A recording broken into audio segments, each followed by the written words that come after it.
안녕하세요. 저는 30대 여자입니다.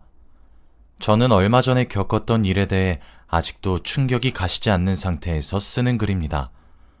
조금 횡설수설할 수도 있으니 부드럽게 넘어가 주시길 바랍니다. 제가 이렇게 사연을 보내게 된 이유는 정말 어디 가서 말을 할 수 없는 일을 겪었기 때문입니다. 제 얼굴을 아는 사람들에게 제가 겪게 된 이야기를 하려고 하니 정말 제 얼굴에 차라리 침을 뱉었으면 뱉었지 곧 죽어도 입이 안 떨어져서 어딘가에 말도 못하겠더라고요. 임금님 귀는 당나귀 귀라는 심정으로 저도 누군가에게 제 속마음을 털어놓고 싶어서 이렇게 글을 쓰게 되었습니다. 옛말에 그런 말이 있죠. 10길 물속은 알아도 한 길 사람 속은 모른다고요.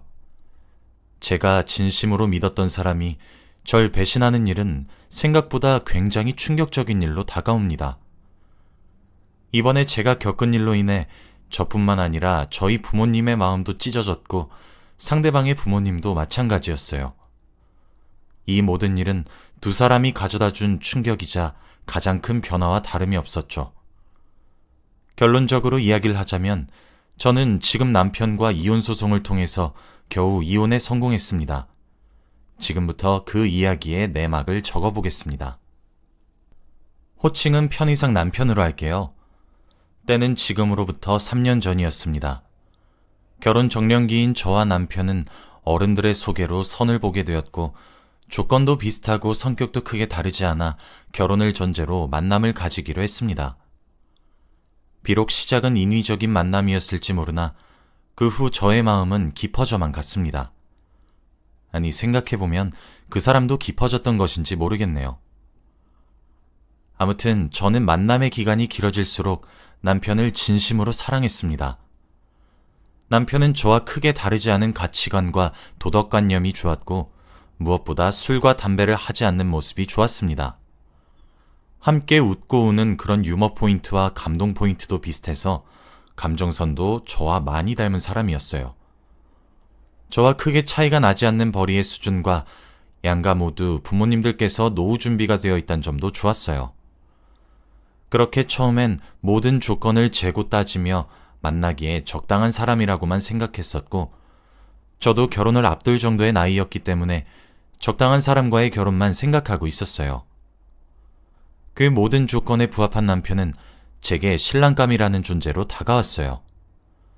처음엔 알아가는 시간만 가지려 하였으나 생각보다 남편은 좋은 남자였고 완벽에 가까운 남자였습니다. 사실 저는 결혼 정년기가 될 때까지 상대방에게 바라는 점이 딱 하나 있었습니다. 그것은 바로 저의 혼전순결주의를 지켜주는 것이었어요. 저희 집은 독실한 기독교 집안입니다. 제 이름이 세례명일 정도로 말이죠. 모태 신앙이기도 했고 저도 종교심이 지극한 편이라서 혼전순결주의를 꼭 지키고 싶었습니다. 하지만 20대 내내 만났던 남자친구들은 전부 그것 하나를 하지 못해서 안달이더군요.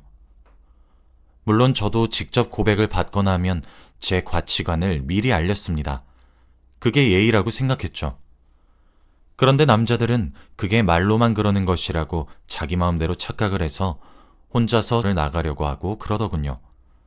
저는 정말 싫었고 진심으로 혼전순결주의자였거든요.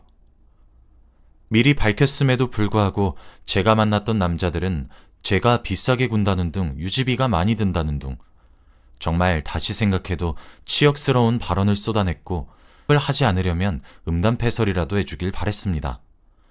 저는 육체적으로도 정신적으로도 순결하고 싶었는데 말이에요. 그런 사람들만 만나오다가 지금의 남편을 만나게 되었고 남편은 제 혼전순결의 사상을 진심으로 존중해주고 이해해주기 시작했습니다. 저는 그런 태도에서 이미 남편과 결혼을 결심했어요.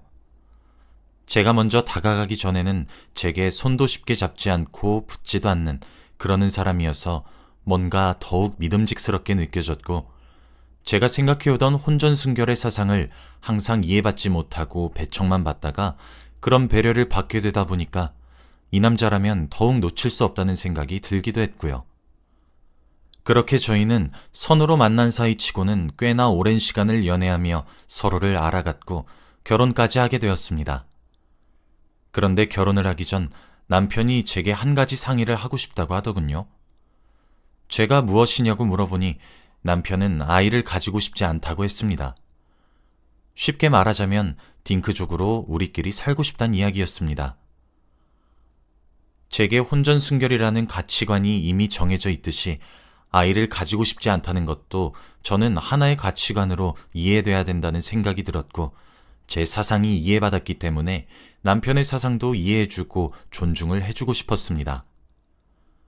그리고 아이를 원하지 않으면 아이를 낳지 않아야 되는 것이 저는 옳다고도 생각하고 있었고요. 부모가 될 준비가 덜 되었는데 아이를 덜컥 낳으면 아이가 혼자 크는 것도 아닌데 불행하게 자랄 것 같았거든요. 저는 사상이 변해서 아이를 가지고 싶다면 말해달라고 했어요. 아이가 저희가 결혼하는 데에 필수적인 요소가 아니니까 너무 걱정하지 말라고도 얘기했고요. 남편은 고맙다고 얘기했죠.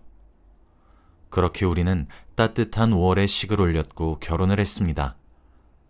사실 앞에서 말했다시피 저는 혼전순결주의자여서 뜨거운 신혼생활에 대한 로망이 꽤 있었습니다.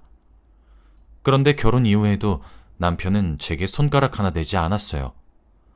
신혼여행을 제외하고는 정말 한 달에 한두 번 할까 말까 싶을 정도였어요. 아이를 낳네 마네 할 수준이 아니었던 거죠. 하늘을 봐야 별을 따니마니 하는데. 처음엔 남편이 제게 사랑이 식은 것은 아닌가, 정말 많은 걱정을 했고 5만 가지의 경우의 수를 생각하기 시작했습니다. 저 말고 다른 사람이 생긴 것은 아닌가 걱정도 했고요. 그리고 저는 이 고민을 남편의 동생, 즉 제게 도련님이 되는 사람에게 털어놓기도 했어요. 결혼하고 나서 알게 된 사실은 시부모님 두 분 다 매우 자상하시고 따뜻하신 분들이라는 것과 도련님이 저보다 한 살 어리지만 내면은 저보다 성숙하다는 거였죠. 도련님께 남편과 다툰 일이라거나 서운한 일이라거나 하면 정말 귀신같이 제 마음을 위로해주고 뭐 그런 식으로 대해주니까 시댁 가족 중에서 제가 제일 좋아할 수밖에 없겠더라고요. 그래서 감히 그런 파렴치한 상상은 정말 상상치도 못했던 것 같습니다. 저는 출장 업무가 정말 적은 직종입니다. 그런데 올해 들어서 유별나게 타 지역으로 출장을 가야 하는 경우가 꽤나 많이 생기더라고요.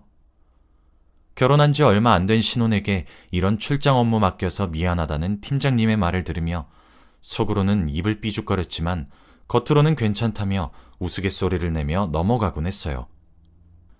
그때도 부산으로 출장을 2박 3일간 떠나야 했습니다. 남편과 아쉬움이 담긴 작별 인사라고 부산으로 떠났어요.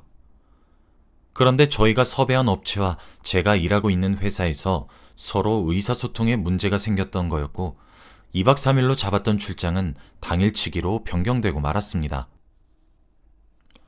아주 간단한 부분의 의사소통이 안 되어 문제가 터져서 제가 필요했던 거였는데 제가 나타남으로써 그 부분이 자연스럽게 해결이 돼버려 그렇게 길게 머무를 필요가 없었거든요.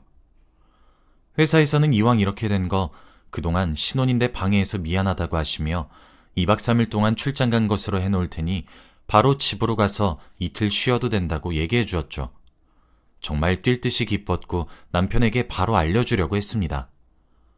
그런데 막상 알려주려고 하는데 결혼 이후 제가 이벤트를 해준 적이 없다는 사실이 생각이 났고 그래서 깜짝 몰래카메라처럼 몰래 집에 숨어 있다가 남편을 놀래키려고 했어요.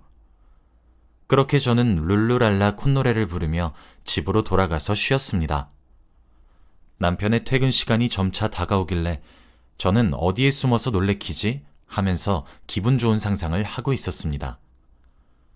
그런데 그때 현관문 비밀번호 소리가 들리기 시작했고 다급하게 호다닥 숨었어요.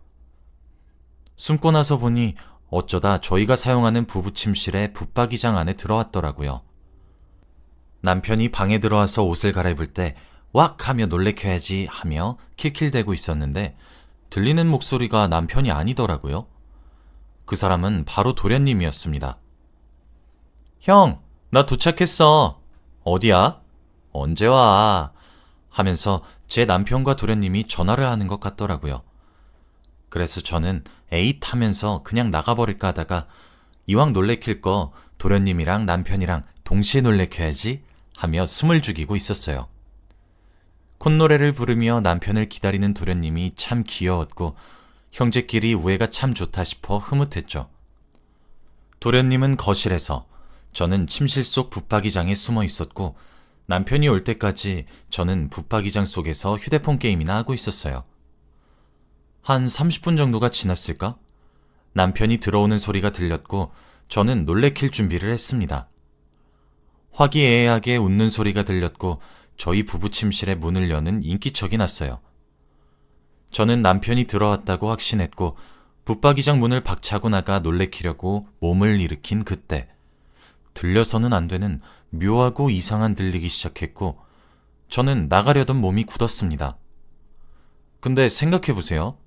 집에 제가 숨어 있단 것을 모르니까 도련님과 제 남편만 있는데 그런 소리가 왜 나겠습니까? 도련님이 나갔나? 남편은 그럼 누구랑 들어온 거지? 도련님은 대체 언제부터 알았던 거지? 남편이 바람을 피고 있었던 것인가?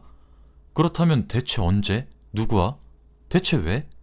따위와 같은 수십 수백 가지의 상상을 하며 전 정말 하얗게 질려버렸습니다.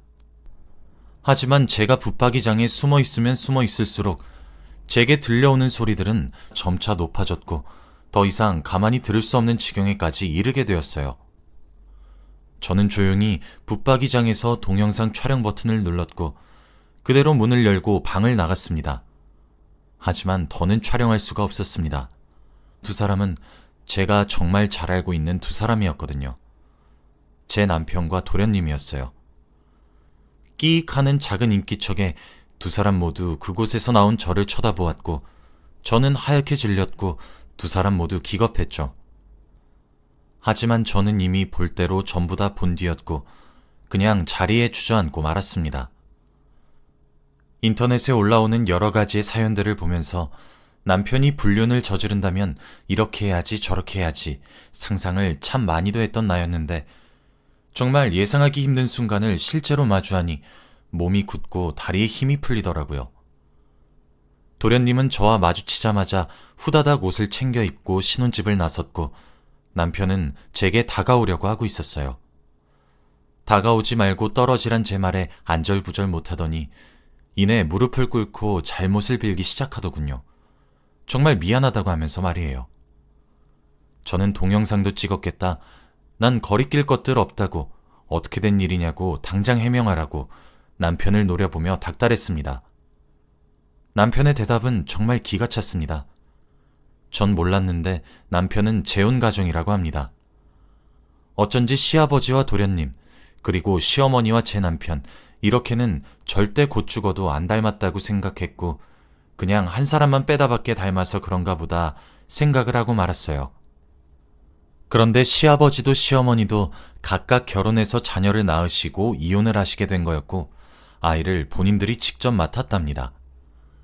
그리고 그렇게 시아버지와 시어머니가 만나게 되면서 두 사람도 데려와서 넷이서 살게 되던 거였어요. 그러니까 도련님과 남편은 호적상 형제이지만 따지고 보면 남남인 셈인 거죠. 게다가 나이 차이도 많이 나지 않으니까 두 사람은 서로 친구가 생긴 것 마냥 좋고 재밌었다고 하더라고요. 그렇게 시어머니와 시아버지가 맞벌이를 하신다고 집을 떠나시게 되면 둘이서 의지해서 지냈답니다. 사춘기, 성에 한참 관심이 많았던 두 형제는 그때를 기점으로 누가 먼저라고 할 것도 없이 사랑에 빠지게 되었고 그렇게 둘이서 만나온 세월이 15년이 넘었다고 하더군요. 남편이 제 혼전순결을 지켜주었던 이유도 제게는 욕구가 생기지 않아서 건드릴 필요가 없었던 것이었고 저와는 위장으로 결혼을 하기 위해서였다고 고백하더라고요. 저는 정말 억울했습니다. 이게 무슨 봉변인가 싶었거든요. 그래서 물어봤어요. 남편에게 말이에요. 저와 왜 결혼을 한 거냐고. 왜 한 여자의 인생을 이렇게 망치냐고. 이게 사기 결혼이랑 뭐가 다르냐고 하면서요. 남편이 그러더라고요. 정말 미안하고 죽을 죄를 지었다고. 그런데 이해해주면 안 되겠냐입니다. 제가 다른 남자를 만나든 애인이 생기든 상관하지 않을 것이고 그러다가 다른 사람의 아이를 데려와도 자긴 사랑으로 키워줄 자신이 있대요. 그러니까 도련님과 자신의 사이를 이해만 해달라고 합니다. 하지만 저는 화목하고 이상적인 가정을 원하는 거잖아요. 화목한 가정과 자상하고 다정한 남편이자 내 아이의 아버지를 원하는 거잖아요. 저는 당신은 미친 것이 분명하고 틀림없다며 어떻게 이렇게 사람의 인생 하나를 짓밟냐고 울부짖었습니다. 그랬더니 남편이 그러더라고요. 정말 미안해 여보. 근데 한 번만 이해해주면 안 될까? 그래, 맞아. 나도 내 동생도 당신 이용한 거 맞아. 근데 정말 그럴 수밖에 없었어. 당신도 알다시피 우리 부모님 정말 착하고 순하신 분들이야. 그런 분들에게 자식이 고작 2명 있는데 그 2사람이 서로 사랑하고 있는 사이라고 하면 어떻게 되겠어? 그래서 엄두가 안 났어. 그러다가 등살에 밀려서 당신을 소개팅으로 만나게 되었고, 그래, 이왕 이렇게 된 거 위장 결혼을 하자고 생각을 했지. 내 동생도 차라리 그게 낫다 이러고 있어서 그게 맞다고 생각했어. 그런데 막상 만나보니까 당신이 너무 좋은 사람이라서 정말 많이 망설여졌어. 그래도 이미 너무 많은 강을 건넜고 당신한테 죽을 죄를 지은 거 전부 다 알아. 앞으로 갚으면서 살게. 정말 문제없는 가족으로 보일 수 있게 최선을 다해서 당신에게 속지 않은 마음으로 살아갈게. 그러니까 한 번만 용서해주고 이해해주면 안 될까? 라고요. 근데 이게 말이나 되는 소리냐고요.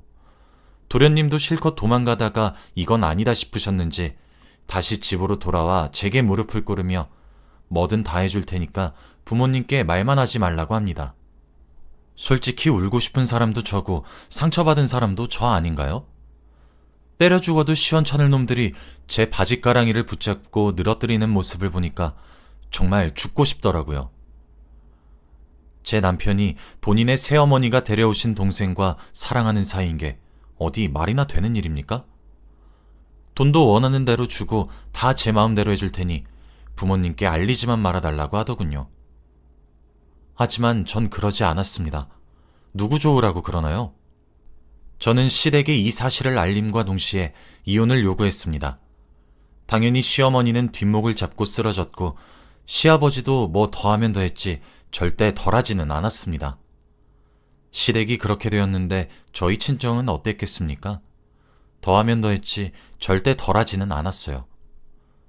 변호사를 고용해서 이혼소송을 하게 되면서 알게 된 사실은 결혼 이후에도 도련님과의 만남을 지속했던 증거들이 속속들이 나오기 시작했고 도련님도 저와 같은 희생자를 만들기 위해 여자친구를 두고 있었던 아주 쓰레기 같은 놈이었습니다. 정말 그 사실을 알게 된 순간 억장이 무너지는데 제가 잘못 걸린 것이 맞구나 싶었어요.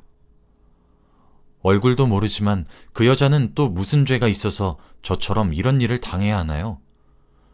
어떻게 자신들의 부당한 성취향을 숨기고 싶어서 엄한 2명의 여자의 인생을 망치려고 하냐고요. 게다가 저는 이미 망쳐졌잖아요. 아무튼 그렇게 충격과 공포를 넘나들기 시작하면서 이혼소송을 준비했고 당연히 제가 승소할 수밖에 없었습니다. 미안하다, 잘못했다, 시키는 대로 하겠다고 무릎을 꿇고 빌면서 애원하던 2사람은 제가 시댁의 모든 진실을 터뜨림과 동시에 태도를 180도 달리하여 제게 정신적인 충격을 안겨주었고 끝까지 구질구질하게 소송에 임했습니다. 그렇게 저는 결혼하고 8개월 만에 제가 그렸던 꿈같은 결혼 생활이 파경에 맞게 되었어요. 저도 당시에 받았던 충격이 생각보다 컸었던 것인지 일도 그만두고 정신과를 다니면서 하루하루 버티며 지내고 있습니다. 가장 많이 믿었던 사람에게 받은 배신을 어떻게 치유해야 할지 모르겠습니다. 친정에서도 전부 제 눈치를 보면서 전전긍긍하는 모습이 너무 싫다가도 너무 슬프고 참 힘든 하루하루를 보내고 있어요. 이젠 누구도 다시 믿지 못할 것 같아서 정말 어찌해야 할지 모르겠습니다. 이혼을 한 것까진 정말 잘한 것 같아요. 그런데 제가 언젠가 이 상처를 전부 다 치유할 수 있을지 모르겠네요. 참 어디 가서 이야기를 꺼내기에도 불편하고 동정심만 살 것 같아 이렇게 익명으로 털어놓게 되었습니다. 그런데 하소연을 한 것 같아서 그런지 기분이 한결 나아진 것 같네요. 여기까지가 제 이야기고요. 긴 이야기 들어주셔서 정말 감사합니다. 행복하세요.